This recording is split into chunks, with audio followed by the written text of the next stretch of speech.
मुंबई के रहमताबाद के कब्रिस्तान में आज से ठीक 52 साल पहले 31 मार्च 1972 को मीना कुमारी को दफनाया गया। पति ने मौत से पहले उनकी आखिरी गुजारिश मानकर ये पंक्तियां भी कब्र के पत्थर पर लिखवा दी। शायद यही मीना कुमारी की जिंदगी का सार था। कहा जाता है कि मीना कुमारी की जिंदगी में इस कदर दर्द था कि उन्हें पर्दे पर रोने के लिए ग्लिसरीन की जरूरत नहीं पड़ी। मीना कुमारी को ट्रेजेडी क्वीन कहा जाता था। इनके पैदा होने के चंद घंटों बाद ही पिता ने नफरत के सैलाब में नन्ही बच्ची को अनाथ आश्रम के हवाले कर दिया। वापस लाया गया तो सिर्फ इसलिए क्योंकि मां अस्पताल में बेटी का चेहरा देखने के लिए बिलख रही थी। मीना 4 साल की थी जब उन्होंने कमाई की मशीन बना दिया गया। उन्हें होश संभाला तो पहले पिता की पाबंदियों से सामना हुआ और फिर पति कमाल अमरोही की मारपीट से। पाकिजा, साहिब बीबी और गुलाम जैसे दर्जनों फिल्मों में नजर आई। मीना कुमारी का वो रुतबा था कि अगर उनका बाल भी टूटकर गिर जाए तो चाहने वाले उसे भी सहेज कर उसका ताबीज बनवा लिया करते थे। लेकिन एक समय ऐसा भी रहा जब पिता ने उन्हें घर से निकाला तो पति ने अपनाने के लिए कई शर्तों की लिस्ट थमा दी। फिल्म चकाचौंध में रहने वाली मीना कुमारी की जिंदगी इस कदर स्याह थी कि उन्होंने शराब को ही सुकून का जरिया बना लिया। शराब ही उनकी मौत की कारण भी बनी। आइए आज उनकी डेथ एनिवर्सरी पर उनकी ट्रेजेडी क्वीन की कुछ कहानी जानते हैं।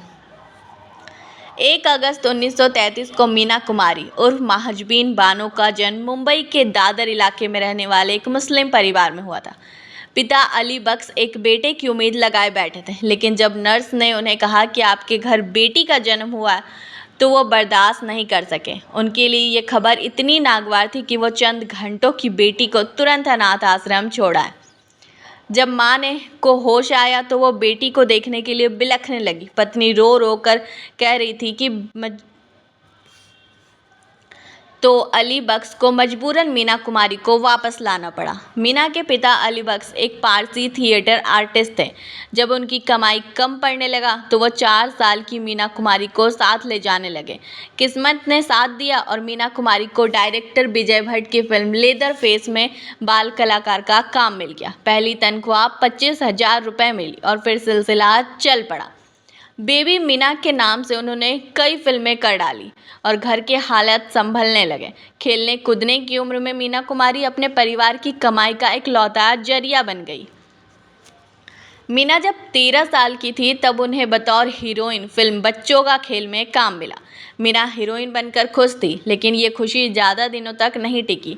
13 महीने ही बीते थे कि उनकी माँ गुजर गई। माँ के निधन से मीना सदमे में थी, लेकिन मजबूरी ऐसी थी कि उन्हें शोक मनाने का समय भी नहीं मिला। साल बदलते गए और मीना कुमारी की एक के बाद एक फिल्में रिलीज होने लगी। सराय, पिया घर आजा, बिछड़े बालम जैसे फिल्में मीना की तरक्की की सीढ़ियाँ बनने लगी और आखिरकार 1952 की पहली बैजू बावरा ने उन्हें हिंदी सिनेमा की आला मुकाम अभिनेत्री का दर्जा दिला दिया। मीना कुमारी इतनी खूबसूरत अभिनेत्री थी कि उन्हें देखने के लिए सड़कों पर मजमा लगा करता था। उनकी खूबसूरती पर कई नामी गिरामी लोगों की भी नजरें रही, कह सकते हैं कि गलत नजरें रही। मीना एक मशहूर डायरेक्टर की फिल्म की शूटिंग पर पहुंची थी।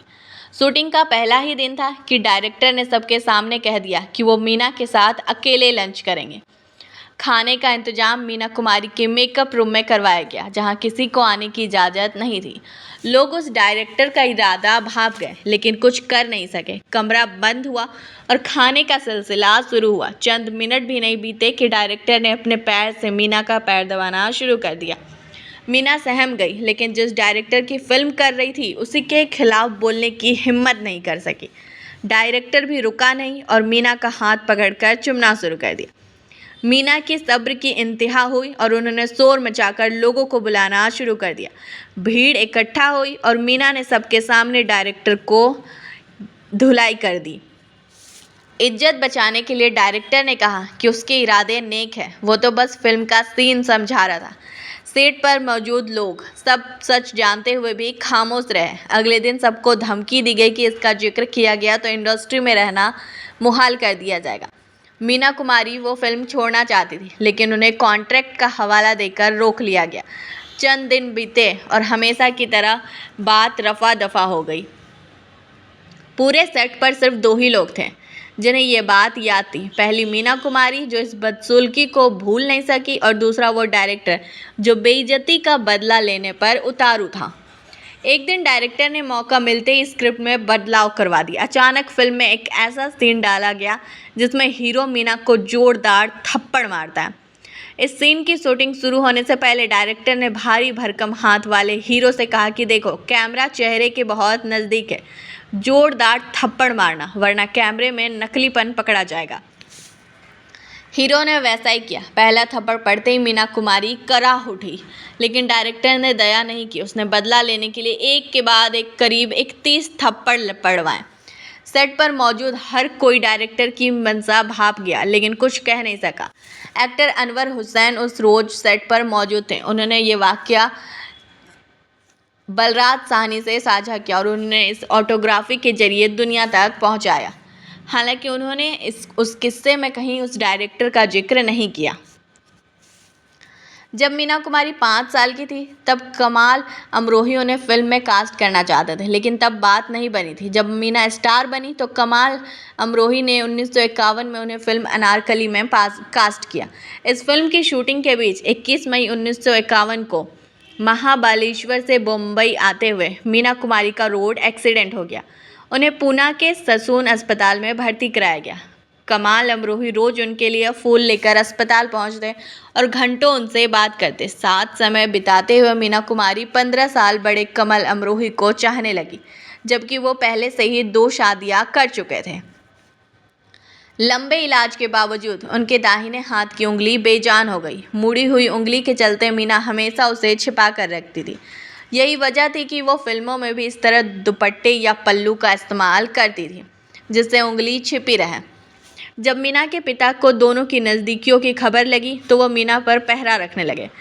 कमाल को मजबूरन अस्पताल आना छोड़ना पड़ा, लेकिन फिर दोनों ने खत के जरिए बातों का सिलसिला जारी रखा। फिल्मी गलियारे में भी दोनों की नज़दीकियों की चर्चा थी। ऐसे में पिता मीना पर कमाल की फिल्म अनारकली छोड़ने का दबाव बनाने लगे। मीना को मजबूरन फिल्म छोड़नी पड़ी, लेकिन वो कमाल को छोड़ने के लिए राजी नहीं थी। पिता ने सख्ती कर उनका घर से निकलना बंद करवा दिया। मीना सिर्फ फिजियोथेरेपी के लिए घर से निकलती थी, वो भी पिता या बहन मधु के साथ। रोज सुबह पिता उन्हें 8 बजे क्लिनिक छोड़ते थे और 10 बजे लेने आते थे। पाबंदियां बढ़ी तो प्यार और परवान चढ़ गया। मीना जानती थी कि पिता कभी उनकी और कमाल की शादी के लिए नहीं मानी। तारीख 14 फरवरी 1952, जब पिता के जाते ही मीना कमाल के साथ निकल गई और 2 घंटे में शादी कर वापस क्लिनिक लौट आई। इस सीक्रेट शादी के बाद भी वो पिता के साथ ही रहती थी। एक दिन जब उनके पिता को उनकी शादी की खबर मिली तो वो मीना पर तलाक का दबाव बनाने लगे। आए दिन मीना के घर में हंगामा होता था, लेकिन वो कभी तलाक के लिए नहीं मानी। कमाल अमरोही ने मीना कुमारी को फिल्म दायरा ऑफर की थी, लेकिन उसके पिता अली इसके नहीं चाहते थे मीना ये फिल्म करे। एक दिन मीना पिता के खिलाफ जाकर शूटिंग करने पहुंच गई। जब शूटिंग के बाद घर लौटी तो पिता ने दरवाज़ा ही नहीं खोला। मीना कई घंटों तक घर के बाहर खड़ी रही, फिर कमाल अमरोही के पास चली गई। जैसे ही मीना पहुंची तो कमाल ने साफ कह दिया कि अगर साथ रहना है तो तमाम शर्तें माननी पड़ेगी। पहली शर्त, किसी दूसरे डायरेक्टर की फिल्म नहीं करना, कोई लड़का घर छोड़ने नहीं आना चाहिए, शाम 6 बजे से पहले घर लौटना होगा, रिवीलिंग कपड़े नहीं पहनना होगा और कोई पुरुष उनके मेकअप रूम के अंदर नहीं आना चाहिए। हालातों से हार कर मीना ने सारी शर्तें मान ली और कमाल अमरोही के साथ रहने लगी। शादी के 8 महीने तक मीना ने सारी शर्तें मानी, लेकिन फिर उन्होंने विरोध किया।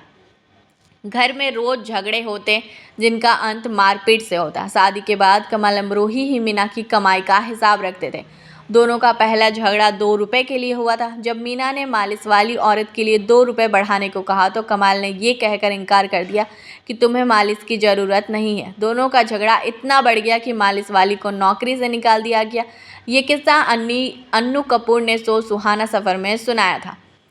फिल्म मैं चुप रहूंगी की शूटिंग के दौरान नरगिस और मीना कुमारी का कमरा आसपास था। एक दिन नरगिस ने मीना के कमरों से चीखने की आवाज़ सुनी। थोड़ी देर बाद कमाल कमरे से निकलते दिखा। अगले दिन मीना कुमारी का चेहरा बेहाल था। इस तरह फिल्म साहेब बीबी और गुलाम के सेट पर मीना कुमारी को देरी हो गई। शर्तों के अनुसार उन्हें शाम को 6 बजे घर पहुंचना था, लेकिन जब ऐसा नहीं हो सका तो कमाल से डरकर वो सेट पर ही रोने लगी। एक कार्यक्रम के दौरान जब सोहराब मोदी ने मुंबई के गवर्नर से कमाल और मीना का परिचय करवाया तो वो खूब गुस्सा हुए। दरअसल सोहराब ने कहा था कि ये मीना कुमारी है और इनके ये पति कमाल। कमाल ने तुरंत टोका और कहा, जी नहीं, मैं कमाल अमरोही हूँ और ये मेरी पत्नी मीना। गुस्से में कमाल कार्यक्रम छोड़कर तुरंत निकल गया और मीना को सबके सामने शर्मिंदगी का सामना करना पड़ा। 1955 की फिल्म परिणीता के लिए मीना कुमारी को बेस्ट एक्ट्रेस का फिल्म फेयर अवार्ड मिला। मीना अवार्ड फंक्शन में कमाल के साथ बैठी थी। जब अवार्ड लेने वो स्टेज पर गई तो पर्स कुर्सी पर ही छूट गया। घर आई तो मीना को पता चला कि पर्स वहीं छूट गया। कुछ समय बाद एक्ट्रेस निमी मीना का पर्स लौटाने आई। जब मीना ने कमाल से पूछा कि क्या आपको पर्स नहीं दिखा, तो जवाब मिला, दिखा था लेकिन मैंने नहीं उठाया। आज तुम्हारा पर्स उठा था, कल चप्पल। सक्की मिजाज कमाल अमरोही मीना कुमारी पर अपने असिस्टेंट बकर अली से नज़र रखवाते थे। एक दिन जब असिस्टेंट बकर अली ने देखा कि गुलजार मीना के मेकअप रूम में गए तो उन्होंने सरेआम मीना को थप्पड़ जड़ दिया। इस भारी बेइज्जती के बाद मीना ने शिकायत करके अपने पति को कॉल किया तो उल्टा उन्हें ही बात सुनाई गई। असिस्टेंट के थप्पड़ से बुरी तरह टूट चुकी मीना कुमारी ने तुरंत ही पति कमाल का घर छोड़ दिया और बहन के साथ रहने लगी। 1962 में दोनों ने तलाक ले लिया। मीना कुमारी डिप्रेशन में चली गई। उन्हें क्रॉनिक इंसोम्निया, नींद न आने की बीमारी हो गई। जब डॉक्टर के पास गई तो डॉक्टर सैयद ने उन्हें सलाह दी कि रोजाना सोने से पहले एक ढक्कन ब्रांडी पिए। कब वो एक ढक्कन ब्रांड कई गिलासों में तब्दील हो गई, किसी को नहीं पता चला। कमाल मीना ने 1964 में तलाक ले लिया। 1954 में फिल्म आज़ाद की शूटिंग के दौरान कमाल ने मीना के सामने पाकीजा बनाने का प्रस्ताव रखा था, जिस पर कमाल अमरोही ने काम शुरू कर दिया था। लेकिन जैसे ही दोनों का तलाक हुआ तो पाकीजा फिल्म रुक गई। लगातार शराब का सेवन करते हुए मीना कुमारी लगातार बीमार होने लग गई। 1968 में मीना कुमारी को लीवर सिरोसिस का पता चला। जून 1968 में ही मीना इलाज के लिए लंदन और स्विट्जरलैंड गई। 1 महीने बाद सितंबर में वो रिकवर होकर लौटी जरूर, लेकिन पूरी तरह ठीक नहीं हुई। मीना को बताया जा चुका था कि उनके पास ज़्यादा दिन नहीं है। लौटते ही मीना ने पहली बार कार्टर रोड, बांद्रा की लैंडमार्क बिल्डिंग की 11वीं मंजिल पर अपार्टमेंट खरीदा। मीना कुमारी ने सालों पहले 1956 में पति कमाल से वादा किया था कि उनकी ड्रीम फिल्म पाकीजा में वही हीरोइन बनेगी। बीमारी और तलाक के बावजूद मीना ने वो वादा निभाया और पाकीजा की शूटिंग पूरी की। शूटिंग के दौरान कई बार उनकी तबीयत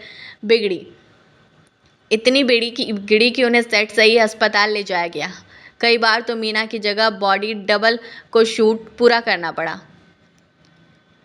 कमाल अमरोही जानते थे कि शराब की लत से मीना की हालत बिगड़ती जा रही। ऐसे में उन्होंने मीना को खूब समझाया। मीना ने वादा किया कि वो शराब नहीं पिएगी। एक दिन जब कमाल अमरोही उनके घर पहुंचे तो देखा कि बाथरूम में रखी डेटॉल की बोतल में शराब भरी हुई है। मीना रोज चोरी छिपे शराब पीती थी। एक्ट्रेस मुमताज़ ने मीना कुमारी के कहने पर फिल्म गोमती के किनारे में काम किया था। वैसे तो फीस 3 लाख रुपए बनती थी, लेकिन मुमताज़ ने फीस नहीं मांगी। जब आखिरी दिनों में मीना बहुत बीमार रहने लगी तो उन्होंने मुमताज़ को घर बुलाया। उन्होंने अपने सामने चंद पेपर तैयार करवाए और मुमताज़ को सौंप दिए। पेपर देखकर मुमताज़ हैरान थी, क्योंकि मीना ने अपना कार्टर रोड स्थित बंगला उनके नाम कर दिया था। 3 फरवरी 1972 को पाकीजा फिल्म का प्रीमियर मुंबई के मराठा मंदिर थिएटर में हुआ। मीना कमाल के साथ ही पहुंची और उनके ठीक बगल कुर्सी पर बैठी। फिल्म देखकर मीना ने कहा, मैं मान गई हूं कि मेरे पति एक मंझे हुए कलाकार है। इसके बाद 4 फरवरी 1972 को पाकीजा फिल्म रिलीज हुई। 28 मार्च को मीना कुमारी को गंभीर हालत में अस्पताल में भर्ती करवाया गया, जहां वो कोमा में चली गई। 3 दिन के इलाज के बाद उनकी 31 मार्च 1972 को मौत हो गई। मीना कुमारी की मौत पाकीजा फिल्म के लिए फ़ायदेमंद साबित हुई और लोग उन्हें आखिरी बार देखने थिएटर जाने लगे। कुछ समय बाद फिल्म को ब्लॉकबस्टर घोषित किया गया, लेकिन अफसोस मीना पाकीजा की कामयाबी नहीं देख सकी। कमाल अमरोही की आखिरी ख्वाहिश के अनुसार उन्हें भी 11 फरवरी 1993 में मीना की कब्र के ठीक बाजू वाली कब्र में दफनाया गया था।